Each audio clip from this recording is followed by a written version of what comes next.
Okay, अब अपने कौन सा लेने वाले हैं? क्वेश्चन नंबर 16, जामनगर की धर्म मेटल्स लिमिटेड। तो पहले क्वेश्चन में हम एक एक करके रीड करेंगे। जामनगर की धर्म मेटल्स लिमिटेड कंपनी ने 10 रुपये का कैसे 8 लाख इक्विटी शेयर प्रति शेयर 30 के प्रीमियम से प्रकाशित किए हैं। तो देखो पहले हम ये लाइन है प्रकाशित कितने की है वो लिख लेते हैं। तो प्रकाशित की जैसे जैसे एक एक लाइन रीड करते हैं उसको यहाँ हमको नोट डाउन करना है हमारी अपनी लैंग्वेज में। प्रकाशित हुए कितने? 8 लाख इक्विटी शेयर। यस और नो? एक शेयर की कीमत कितनी है? 10 रुपये प्लस प्रीमियम कितना है? 30 रुपये। तो ये हमारी पूंजी हो गई और उसके बाद में हमको लिखना होता है प्रीमियम। तो पूंजी प्लस प्रीमियम, और वो 3 अलग अलग उसमें मंगवाया हुआ है आवेदन। देखो लिखा हुआ है जिन पर निम्नलिखित रकम चुकानी थी। आवेदन के समय प्रतिशत 13 रुपये जिसमें 10 रुपये प्रीमियम है। आवंटन के समय प्रतिशत 23 रुपये जिसमें 20 रुपये प्रीमियम है। और अंतिम मांग के समय 4 रुपये। ठीक है। कंपनी को 8 लाख के लिए आवेदन पत्र मिले थे जो सभी स्वीकार किए गए, यानी कि अस्वीकृत कोई भी किया हुआ नहीं है। तो हम इनको लिख देते हैं पहले यहाँ पर आवेदन, आवंटन और अंतिम मांग।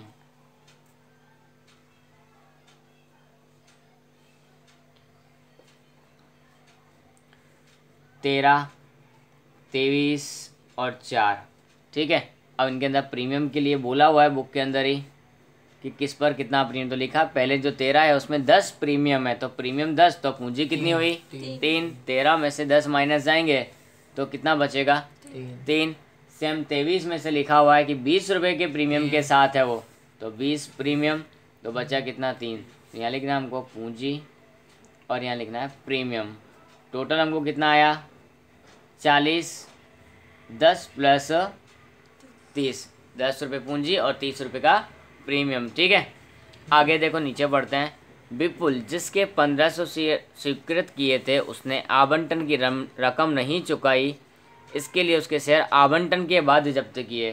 तो देखो आवंटन की रकम नहीं चुकाई कितने शेयर पर? 1500 शेयर पर।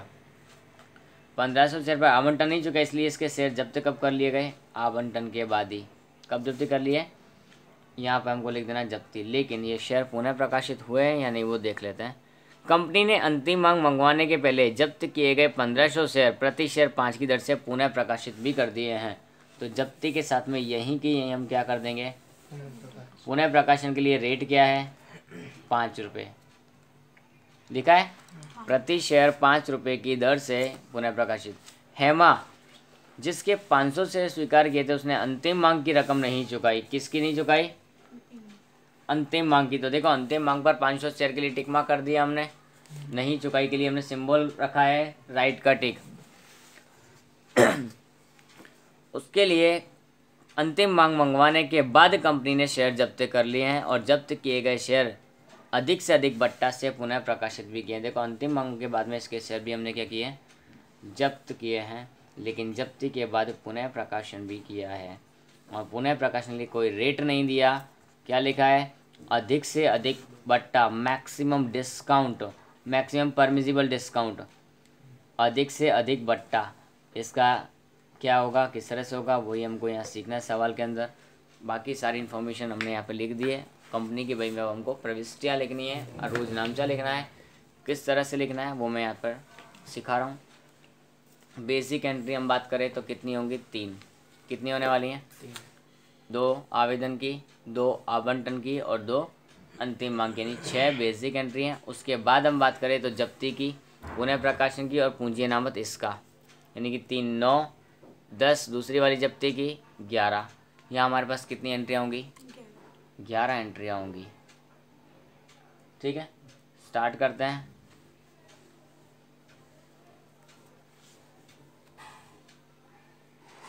धर्म मेटल्स की वही में रोजनामचा।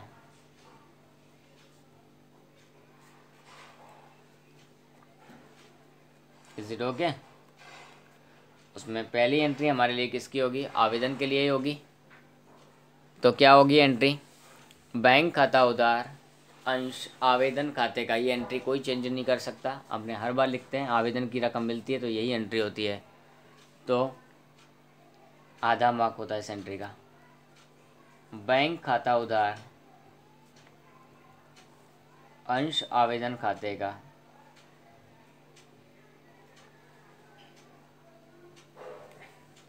तो 8 लाख गुणा 13, 1 करोड़ 4 लाख,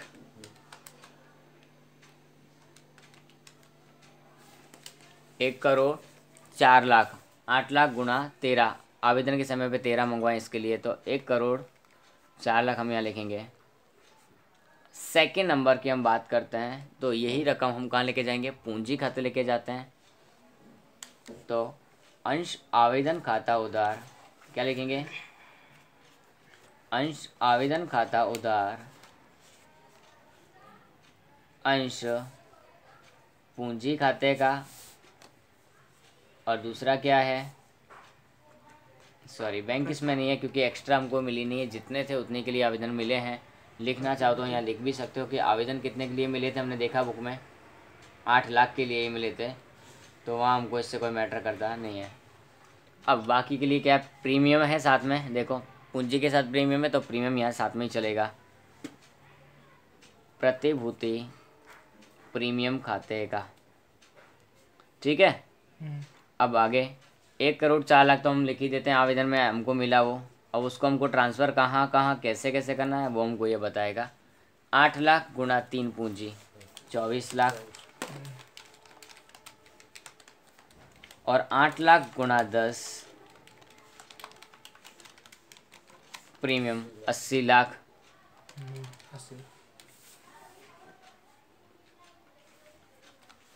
तो ये हमारा सिंपली एकदम हो गया, पूंजी में अलग रकम और प्रीमियम के अंदर अलग रकम जाएगी वो पूरी।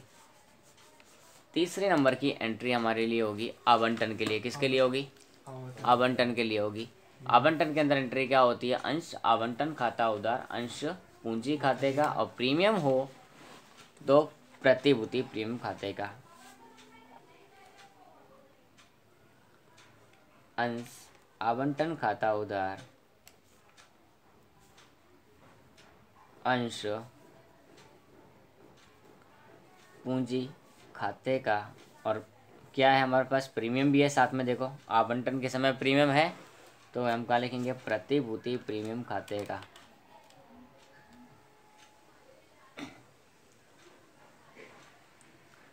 रकम कितनी आएगी, 8 लाख गुणा 23, 8 लाख गुणा 23 1 करोड़ 84 लाख।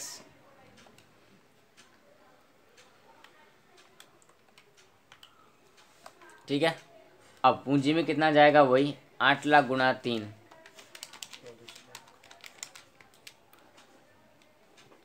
और प्रीमियम में कितना जाएगा, 8 लाख गुणा 20 रुपये प्रीमियम दिख रहा है यहाँ पर, देखो प्रीमियम 20 रुपये, आवंटन के समय पर प्रीमियम में 20 रुपये, तो 8 लाख गुणा 20 16, 1 करोड़ 60 लाख।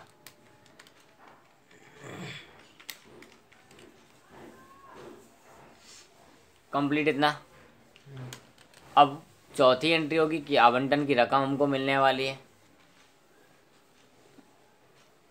तो पैसा में आएगा, तो बैंक खाता उधार,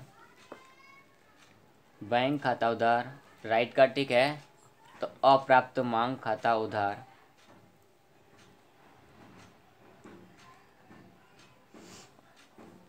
किस बात का, अंश आवंटन खाते का, किसका, देखो आवंटन की कितनी है, 1 करोड़ 84 लाख है, तो 1 करोड़ 84 लाख तो हमने यहाँ लिख दिया है। अप्राप्त में कितना आएगा, 1500 गुणा 23, कितना आ रहा है,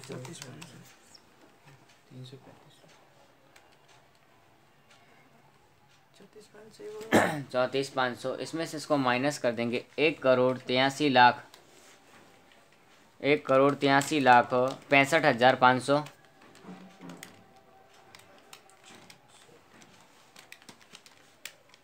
एक करोड़ 83,65,500। ठीक है। आगे देखो इसकी एंट्री पूरी हो गई हमारी। अब अब जब्ती आगे देखो, बीच में लाइन ड्रॉ की हुई है पूरी और यहाँ लिखा हुआ है जब्ती। इट मीन्स हमको पहले किसकी एंट्री करनी पड़ेगी, जब्ती की करनी पड़ेगी। तो जब्ती की एंट्री हम करेंगे 5वें नंबर पर।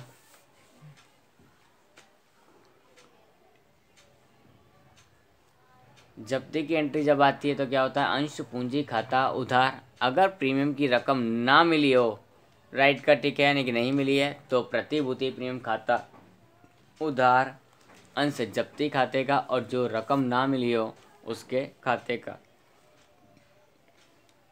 अंश पूंजी खाता उधार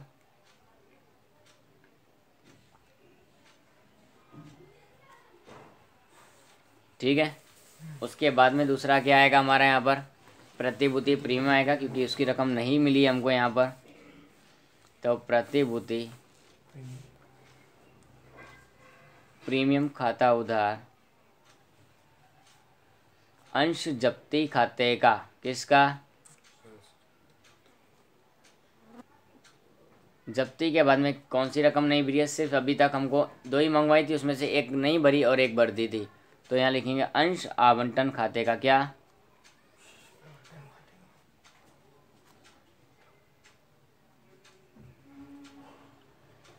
अब पूंजी में कितना आएगा, पहले तो ये शेयर कितने हमारे 1500 शेयर जब्त किए हैं, तो 1500 शेयर। और पूंजी कितनी आएगी, जहाँ जब्ती की है वहीं तक का टोटल, 3 और 3 6। कभी भी ध्यान रखना, जब्ती में अगर बीच में कहीं होती है तो जहाँ जब्ती की है वहाँ तक की कैपिटल, खाली पूंजी का टोटल 6 9000 हो जाएगा। अब वहाँ प्रीमियम कितना है, 20 रुपये है, तो 1500 गुणा 20 भी होगा 30,000।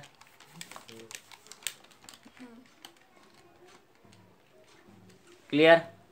अब बात करते हैं कि आवंटन में उसने भरा कितना नहीं है, तो 1500 गुणा 23 नहीं भरा यानी कि 34,500।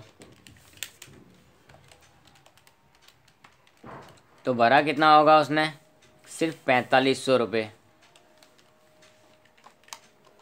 39,000 में से 34,500 माइनस करोगे तो 4500 हमारे पास डिफरेंस आएगा। जो रकम भरी हुई है वो बता रही है। जब्ती के बाद में क्या किया, पुनः प्रकाशन भी किया उसने, तो पुनः प्रकाशन तुरंत कर दिया, बहुत अच्छी बात है। पुनः प्रकाशन की एंट्री होगी हमारी 6ठी। एंट्री में क्या होता है पुनः प्रकाशन की, एकदम सिंपल होती है। बैंक खाता उधार अंश जब्ती खाता उधार अंश पूंजी खाते का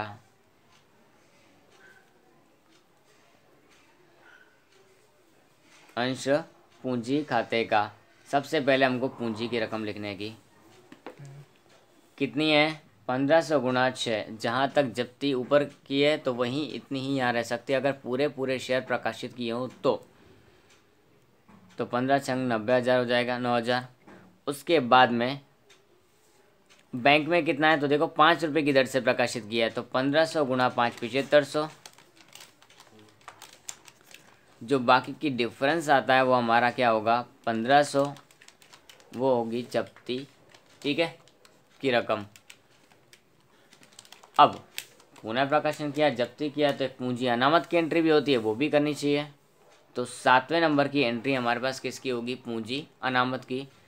कैसे होती है, अंश जब्ती खाता उधार अंश जब्ती खाता उधार अंश पूंजी अनामत खाते का, सॉरी पूंजी अनामत खाते का। रकम कहाँ से लेके आते हैं हम इसकी, ऊपर वाली जब्ती होती है जमा वाली, उसमें से उधार की जब्ती माइनस करते हैं, तो जो बचता है वो हमारे पास लिखा जाता है इस एंट्री के अंदर। 4500 ऊपर था, उसमें से हम 1500 माइनस करेंगे तो हमको जो मिलेगा 3000, वो हमको उधार और जमा 7वें नंबर की एंट्री में हमने पूंजी अनामत की एंट्री में करी है। अब हमको अंतिम मांग की रकम मंगवानी है। पहले ये हमने आवंटन तक का सब काम कंप्लीट किया, अब अंतिम मांग की रकम मंगवाने के लिए बोला, तो 8वां नंबर अंतिम मांग के लिए है। तो अंश अंतिम मांग खाता उधार अंश अंतिम मांग खाता उधार अंश पूंजी खाते का। कोई प्रीमियम वगैरह यहाँ नहीं है, देखो अंतिम मांग के समय कोई प्रीमियम वगैरह नहीं है, सिर्फ सिंपल अंतिम मांग है। कितने शेयर थे, 8 लाख, कितने गुणा 4 32 लाख आ जाएगा सिंपली। यहाँ देखो बाकी सम्स की जैसे हमने जो कुछ एग्जांपल देखे थे वहाँ किया था माइनस करते थे कुछ से जो जब्त कर लिए हो, तब क्यों करते थे? क्योंकि वहाँ पुनः प्रकाशन तुरंत के तुरंत नहीं होता था। इसके लिए नॉर्मली हम क्या करते हैं, अगर कोई आवंटन में जब्ती की हो उसके बाद नई रकम मंगवाते तो रकम माइनस कर देते थे उतने शेयर जो जब्त किए हो, लेकिन पुनः प्रकाशन नहीं होते थे। इसके लिए यहाँ तो कंपनी ने तुरंत की तुरंत जब्त किए शेयरों को पुनः प्रकाशित भी कर दिया है। ये सवाल में ही ऐसा हुआ, इससे पहले कोई सवाल में ऐसा नहीं किया हमने, तो वो हमको यहाँ देखना है। और पुनः प्रकाशन कर दिया तो हम पूरी ही रकम मंगवाएंगे अब तो, क्योंकि मार्केट में सबके पास शेयर हैं। 9वें नंबर की एंट्री, अंतिम मांग की रकम मिले तो बैंक खाता उधार, रकम मिले मतलब बैंक खाता उधार होगा ही होगा। दूसरा क्या होगा, देखो राइट का टिक है, यहाँ पर भी अंतिम मांग के भी कुछ ऐसा मिला, एक जन हेमा जिसने यहाँ नहीं भरे, तो वहाँ क्या होगा, अप्राप्त मांग खाता उधार। क्या होगा,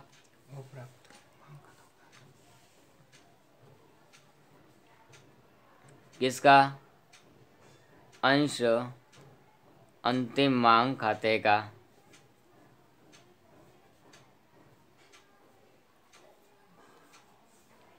डन इतना। अब बात करते हैं हम इसके अंदर एंट्री के अंदर रकम कितनी लिखनी है। तो देखो अंतिम मांग में 32 लाख तो पूरी पूरी वही जो हमने रकम मंगवाई थी, उसमें से मिली कितनी नहीं, सिर्फ 500 शेयर पर 4 रुपये नहीं मिले, यानी कि 2000। बाकी पूरी रकम लिखी, देखो 500 गुणा 4 2000, 31,98,000 वो पूरी रकम को यहाँ मिल चुकी होगी। डन।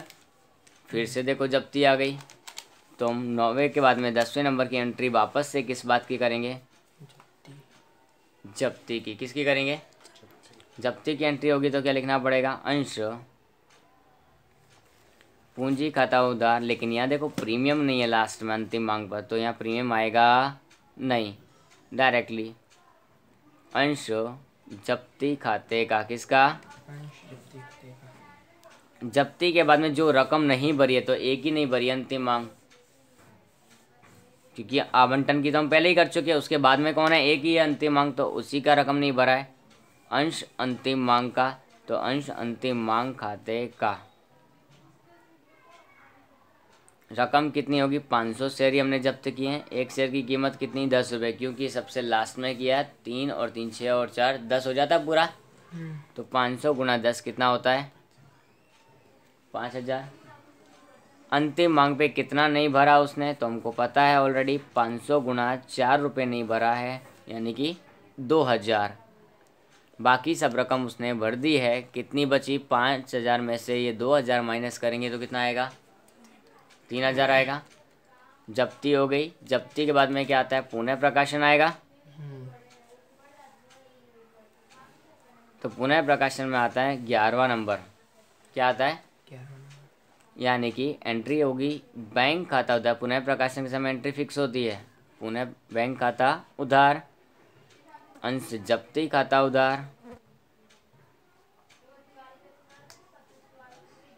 किस बात का, अंश पूंजी खाते का। किसका, अंश पूंजी खाते का। पूंजी में ऊपर जितनी रकम थी वही रकम 5000 थी, तो यहाँ भी कितनी हो जाएगी, 500 गुणा 10, यानी कि एक शेयर की कीमत जो होती है वो पूरी।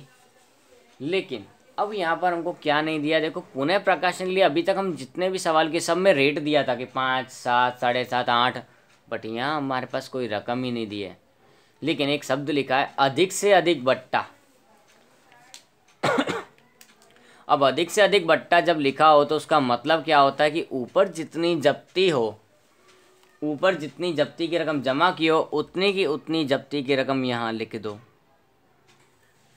ऊपर जितनी जब्ती की रकम दी हो उतनी यहाँ लिख दो। ऐसा कब करते हैं, जब ये अधिक से अधिक बट्टा दिया हो कि पुनः प्रकाशन हमको कैसे करना है, अधिक से अधिक बट्टा से पुनः प्रकाशन करना है, तो ये ऊपर वाली जब्ती होती है उतनी की उतनी रकम नीचे लिखो। या पूंजी में से ये माइनस करोगे तो डिफरेंस की अमाउंट मिलेगी हमको 2000 रुपये। अभी तक हम यहाँ राउंड करते थे, बट हम यहाँ किया क्योंकि हमने ये फाइंड आउट किया है कि बैंक में कितनी रकम आएगी। कैसे पता चला, अधिक से अधिक बट्टा लिखा था इसलिए ऊपर वाली जब्ती वो नीचे लिख दी। 5 में से 3 माइनस किया तो कितना आया, 2। अब नेक्स्ट एंट्री होगी ही नहीं। क्यों नहीं होगी, क्योंकि दोनों के लिए तो डिफरेंस की रकम ही तो नेक्स्ट एंट्री में लिखते हैं, बट दोनों के बीच में कोई डिफरेंस है ही नहीं, तो यहाँ एंट्री भी होगी नहीं। तो बस ये हमारी 11 एंट्री के बारे में हमने बात की थी। वो 11 एंट्री किस तरह से होंगी वो बताया है यहाँ पर।